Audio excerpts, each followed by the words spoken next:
Do you have any questions or anything before we move on? Anything you want to chat about? Anything on your mind? It's a fun part of a live show. Yes?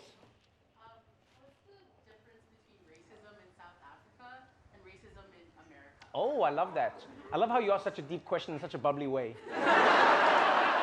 Because your tone of voice was really fun. So what's the difference between...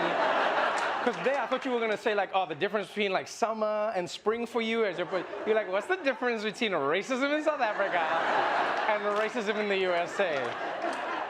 That was, like, my favorite topic. I will tell you what, I think the biggest difference between racism in America and racism in South Africa is I find that South African racism is and was a lot more blatant.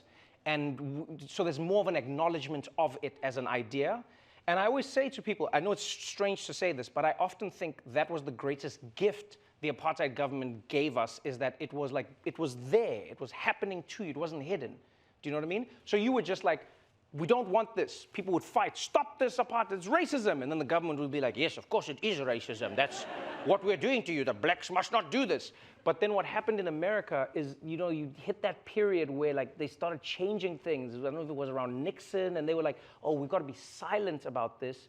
And then it wasn't blatant anymore. And so I always thought that's a terrible thing to do to people, because now people have to be like detectives of their own racism. They have to figure it out. You know what I mean? So let me give you an example. In South Africa, the government would just say, blacks cannot live in these areas. You're black, you don't live here. Now you know I'm black, I don't live here. I don't like it, but I don't live here. You get what I'm saying? But then in America, you'd be like, can I get a home loan? And they'd be like, no. And you'd be like, why? And they'd be like, they'd be like, why can't I? And then you just start realizing, you're like, wow, how come the black people all seem to only be able to get houses in these areas, but not in these areas? And these school districts are better. How come the money is going here? How come?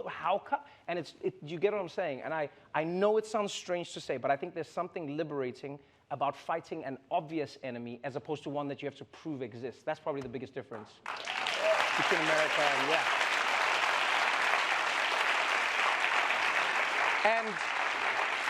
And can I just say, what is your name? Katrina. Katrina, you should be a debate moderator in this country. Because the way you snuck that question in was so chilled. You would throw politicians off the, what are you? I'm a teacher. You're a teacher, aha! You see, that was, yeah. Yeah, no, politicians wouldn't see you coming, you know? You just be like, so let's talk about all of the campaign finance fraud and how you stole that money.